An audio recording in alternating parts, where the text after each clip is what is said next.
Hey guys, I'm back. Let's get into it right away. I was talking about how pretty the stock is. Your camel. Okay, really nice rifle. For the money, you cannot beat it. Okay, this gun, I got it with a camel stock. Like I said, I did that finish on it to protect it. I saw a couple of videos and one of the guys was saying about maybe he's got a little nicked or scratch, and he mentioned that, oh, I gotta be really careful with it because I don't want the stock to scratch or whatever. And my thing lit up right away. I said, listen, I gotta put something on this because I don't want mine to scratch either. So I did it on my Savage 10 FP. When I did my own camo job on it, I finished it off with the same thing and it worked out perfect. Hasn't scratched or nothing. I bumped it around, so I did it on this one. Like I said, the rifle comes bedded from factory. It's got two little, not something like what you're gonna find on a high precision bench rest rifle, you know, like 1/2-inch pillars or nothing. No, they're like regular little aluminum, you know, I don't want to say cheapy pillars, but you're like your standard pillar that they'll get the job done. It's pillar bedded, so that's where they get the accuracy from. I'm sure that it's floated from where the barrel starts, where it leaves the action. It's free floated all the way to those two little pressure points. If you take the stock off, you'll be able to see two little plastic squares where it'll be common sense. You'll be able to tell that's what it's a pressure point there on the barrel. So I'm gonna leave it alone and see what happens.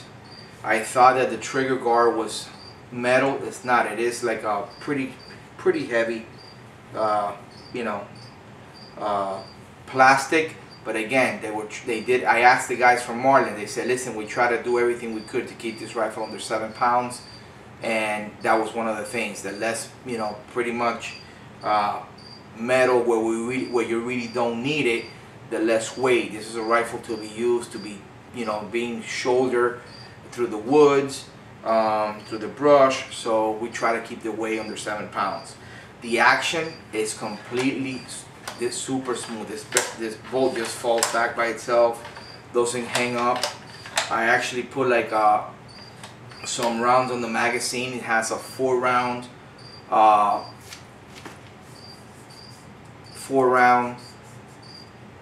box magazine, okay, and you can put 4 rounds in there and you can put one in the chamber, so it holds 4 inside the rifle, inside your box magazine, and 1 in the chamber, so it's a total capacity of 5. One thing that I like about this thing, and I'm sorry again, dude, I forgot to do the freaking safety check. For the safety check, guys, but my subscribers know me. Okay, I'm not gonna do a freaking video with a loaded weapon, so to me it's a waste of minutes. So if you want to leave me some stupid comments about all this, I blocked a bunch of people. Okay, I'm not even, before I used to go back to their channel, see what kind of channel they had going, if they had anything good, you know, and they have, man, people leaving you stupid comments. Oh, how can you do a video like that and you talk so much and they're so long? Well, don't watch it, man. Don't freaking watch it. Go somewhere else, man. You know. But anyways, you know, and now I don't even waste my time going to their channel. If they leave me like a stupid comment and I go like their name down there real small and they click on to their channel and they have nothing going on YouTube, bro. I don't even know why YouTube let these people build up a channel like that. But anyways, I go there. You know what I do now? I don't even go to the channel. I go ahead, I block them, and I erase their comments from my page of whatever video they left it on, and that's it, man. But anyways, losing train of thought here. Going back to what I was saying, the one thing, there we go, I got it back, brother. One thing that I like about this, like on my Remington 700 300 Ultra Magnum Sendero, it's a Remington 700. It's got your little 4-plate, you know, your floor plate, little door here that swings out. You know, my CZ 550 has like a little removable magazine. My Savage also, my Savage 10 FP. It's like a sniper rifle, super accurate. Also have like a detachable magazine. I believe that a real hunting rifle shouldn't have no 4-plate swinging outdoor or nothing. Some people, they have, I've seen them, the reviews or the videos they've made about this rifle on YouTube, and right away, oh, you know, it's got a sealed and it's a built-in box magazine, you know, the door. Forget about that. You don't need, that's less problems. You don't want that door swinging out, getting it caught on the twig, or you're bumping it and you hit the little notch here that keeps the little door open and the thing swings out and you lose your ammo. Hunting rifle, this is what you need right here. Okay? How about the light there? Well, anyway, excuse me on the lighting. This is completely sealed. No door to mess with. Internal box magazine. 4 rounds. You put it in there. You have nothing. It's complete, a complete sealed stock. You have nothing to worry about. That's one of the things that I like about it. Okay? No problems with it. 4-round built-in box magazine. No door to mess with. Nothing to flip open. No. Everything's in there tight, snug. You're out in the woods. Super smooth action. It's got a fluted, free-floated bolt. It's got a Ruger style bolt handle, super comfortable. Your Remington safety, just like the Remington. Okay, on the other side you got the release for the bolt, and I lowered the pull on this trigger. Is consumer adjustable. Okay, the owner can adjust it at home with a little Allen key and loosen up a nut. It comes at 3 pounds. I got it to like 2 pound or 1 3/4. Okay, super smooth trigger. I can't wait to shoot this thing, man. I will be reloading for it, and I went ahead and put a Harris bipod. I might even try to shoot this thing from my Caldwell BR rest to see the difference between the bipod and the rest. I'm sure I'm going to get better groups out of the rest, but just to see the capabilities of the rifle. But I went ahead and put a Harris bipod, really nice, makes it look like a little hunting, sniping little rifle. Okay, a 6x9 Harris pod. I went ahead and the rifle came from factory with a 1-piece Picatinny or Weaver style 1-piece base mount for your scope. I went ahead and got me some regular rings, 1 inch, and I went ahead and put a VX3 4.5x14 scope on it. Extremely clear glass. This is top quality for hunting. A very good power on your scope. 4.5x14. It's great. What can you say? I mean, it's got the what Savage calls AccuTrigger. These people called it the Fire Pro trigger. It's exactly like the Savage, but it's called the Fire Pro. Adjustable down to like 1 pound if you want. I left mine, I think, about maybe 2, like I'm saying. Haven't used that gauge to check it. Or 1 3/4, a lot lighter. Went back counterclockwise a few turns on that Allen key screw, and it's a lot lighter now.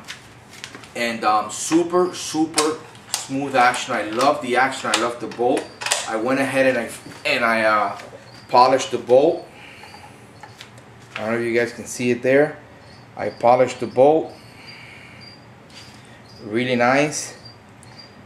I like the trigger, the camo job. It's beautiful on the stock, and I like the way the polished handle looks with the 2 little circles in blue.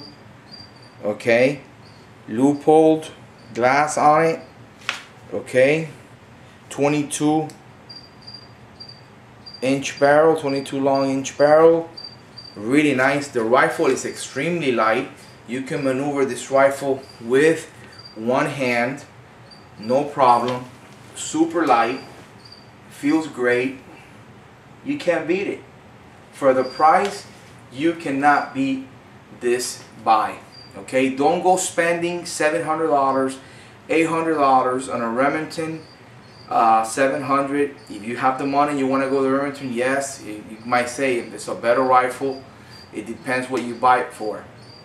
Yes, Remington are great hunting rifles. I'm not going to knock them down or put them down.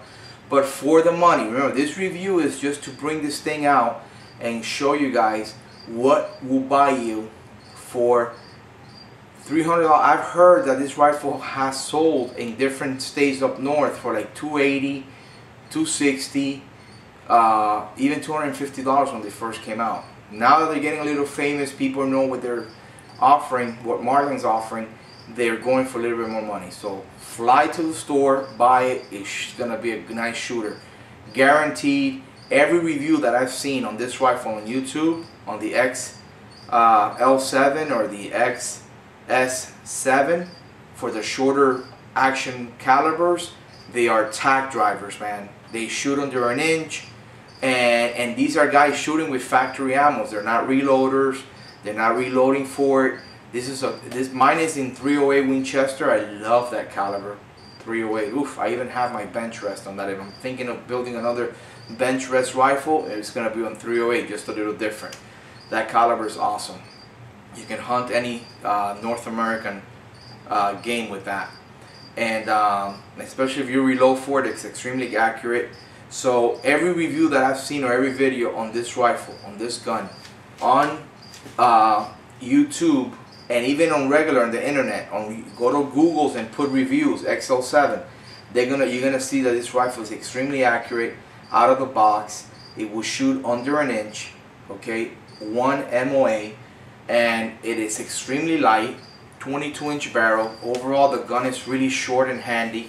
So you can maneuver this thing with one hand, doesn't weigh nothing, and super smooth action. Great Fire Pro trigger, like the Accu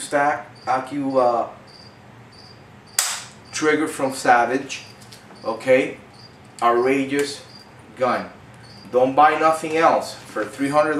Under $300, the only thing that competes with these is the Stevens, and I don't even think you get the features on like this one. I don't know if it's better or not. And it's Stevens.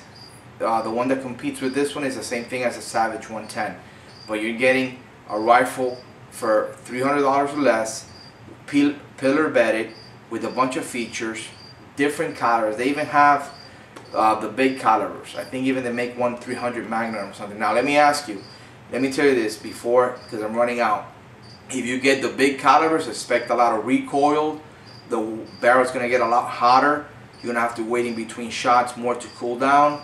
I wouldn't buy this in any larger than 308. I will go either for, if you're doing varmint hunting, 223, 243. If you want to step up to deer or anything else, you can do it with 308. Don't buy a 270, 30-06 or the 7mm Magnum. You don't need that on this light rifle. It's gonna kick like crazy, uncontrollable. It's too light. It's gonna get hot. It's got a pencil neck barrel, and it's just gonna be too much for it. 308 is the maximum I will go. And this is Mr. Surplus Nut. Later.